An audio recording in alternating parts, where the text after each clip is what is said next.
இந்த வாழை மீனை ஏற்கனவே நல்லா மஞ்சள் தூள் போட்டு நல்லா வாஷ் பண்ணி வச்சுருக்கேன்.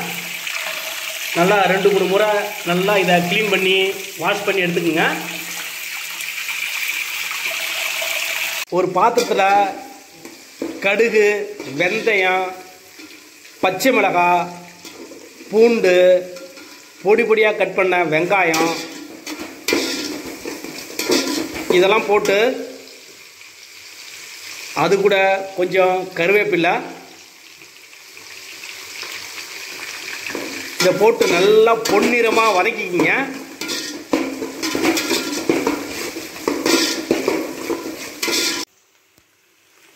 அது கூட கல் உப்பு கொஞ்சம் ஆட் பண்ணிக்கிங்க.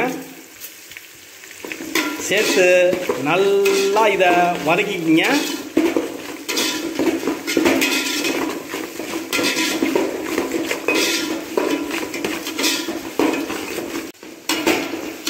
இப்போது வெங்காயம் நல்லா வதங்கிடுச்சு.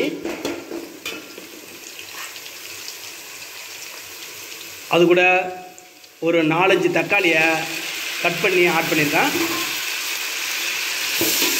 இதையும் நல்லா சேர்த்து வதக்கிக்கிங்க.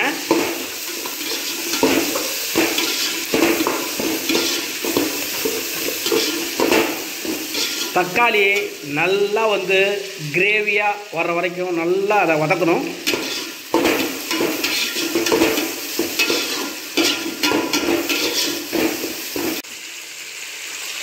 தக்காளி வதங்கணும். அது கூட மஞ்சத்தூள்,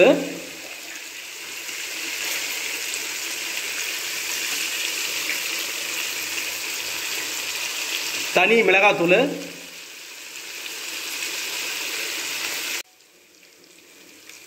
அது கூட மல்லித்தூள்,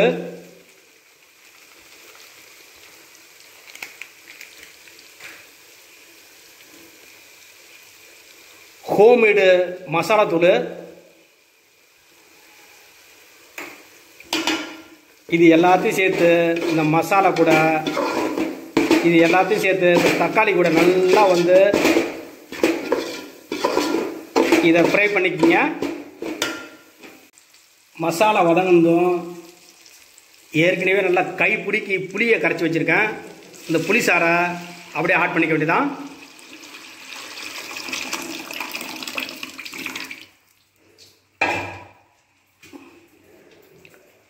போதுமான அளவுக்கு தண்ணி ஆட் பண்ணிக்கோங்க.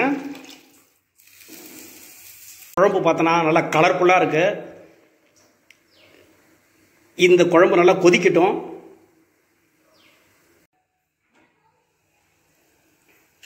இப்போது நல்லா கொதிக்கிற பிடிச்சி இந்த டைமில் இந்த மாங்காயெலாம் எடுத்து போட்டுடலாம்.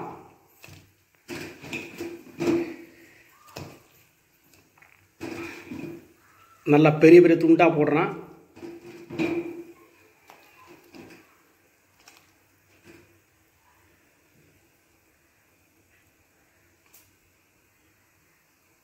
மிளகு சீரகம் எடுத்து நல்லா மிளகு சீரகத்தை சீரகம் போட்டு இது நல்லா தூளாக்கிக்கிங்க.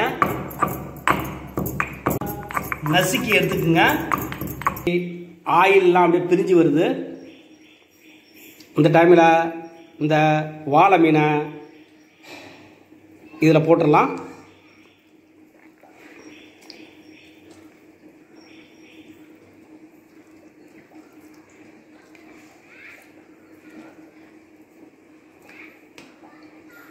குழம்பு பார்க்குறதுக்கே கலர்ஃபுல்லாக இருக்குது.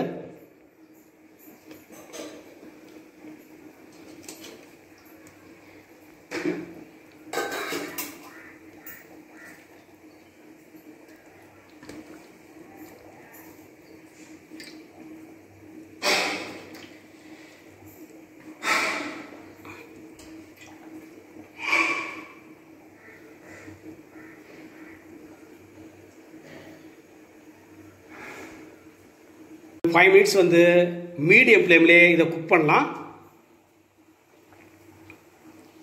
இப்போ சூப்பராக நல்லா ஆயிலெலாம் பிரிஞ்சு குழம்பு ரெடி ஆகிடுச்சு. ஃபைனலாக கொஞ்சம் கொத்தமல்லி தழை, அது கூட மிளகு சீரகமும் நசுக்கி வச்சுருக்கேன், இதை ஆட் பண்ணிக்கிறேன். இப்போது சூப்பராக வாழை மீன் குழம்பு ரெடி ஆகிடுச்சு.